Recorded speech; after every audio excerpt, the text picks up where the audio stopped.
People YouTube, what's going on? Today we're gonna be doing a video that I decided to split into two different parts. Mainly because I knew it was gonna come out really long.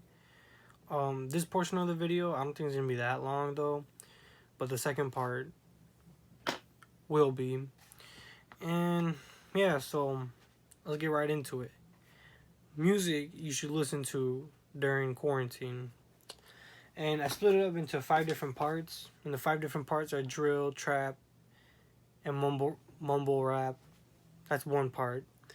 The second one is classics from the East Coast. Third is classics from the West Coast. And there's underrated albums and masterpieces.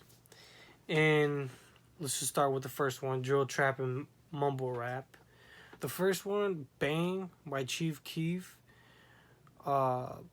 Well, two of them are by Keef that I'm about to mention. Three of these albums are from Chicago, and two of them are from Keef. The first two are from Keef, which is Bang and Finally Rich. And Finally Rich is like it's like the mainstream Chief Keef music that everyone knows, that all the white girls know and all that. And like, put on some Love Sosa or whatever. Like, I don't know. I feel like if you want to like get into the drill music like genre, Bang, well, that's like his first big mixtape.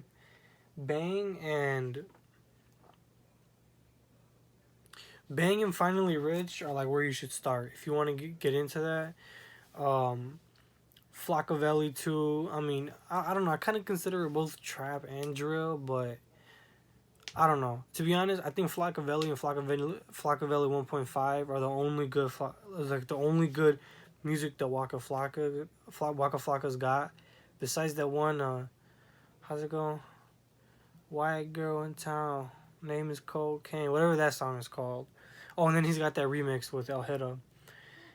And then Trap Music by T.I., considered the first rapper to start, I guess, not first rapper to call it trap music, I guess, but I don't know. He calls it trap music. That's all like the beginning. That's like the early trap shit. Like all this shit that I mentioned, that's all the early stuff. And Separate Myself by L.A. Capone. He features a lot of Ide and Rondo Number 9, but all this music, all those albums I just mentioned, is basically like the early stages, like the OG like drill and trap music. Like, hell yeah. And people don't even remember that this nigga T.I. had a trap music album. But yeah, so y'all should check that out. But Bang isn't available on the Spotify or Apple Music, but I know for sure it's on Audiomack and SoundCloud. And then there's the classics from the East Coast. Now, East Coast music, I don't really like it as much as West Coast, but like, I understand it. You know, I understand the appeal of it, and I like it better when I'm like high or something. You know, not really like just like, oh yeah, just put on some, you know, Capone and Noriega or, you know, Big L or anything. But I understand why people like it. You know, so the East Coast albums that I put was Lifestyles of the Poor and Dangerous by Big L. Y'all need to check that out. Illmatic is only like 8 tracks long, and like I say like a good like 80%, no, like 90% of the songs, like I know like y'all will like them, like they're real good. And then there's Reasonable Doubt by Jay-Z. And see, I was never really much of a Jay-Z fan. This album didn't make me a Jay-Z fan either, but I'm a fan of Reasonable Doubt. Like, Reasonable Doubt was good. Like, I remember hearing people talk about it a lot. I'm like, oh yeah, Reasonable Doubt, it's a classic. And I looked it up on Apple Music, you know, when I had Apple Music, and they didn't have it on there. And I'm like, what the fuck? I'm like, whatever. Because I think he had his music exclusively only on Tidal for a while, but nobody uses Tidal.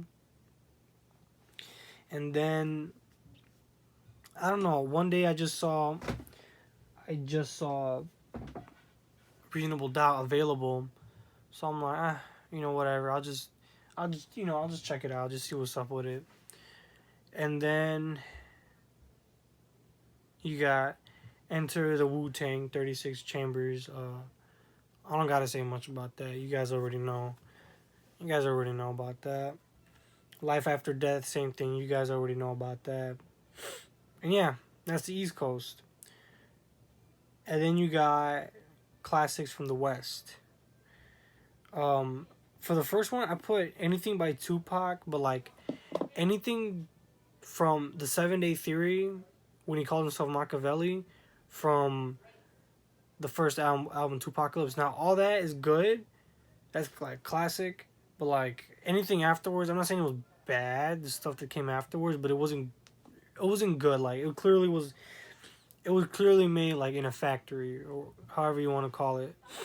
And then you got The Chronic by Dr. Dre, which is like G Funk like standards. Like that's like where it started, you know?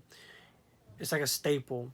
Same thing goes for Doggy Style. I listed Doggy Style. That they both go hand in hand.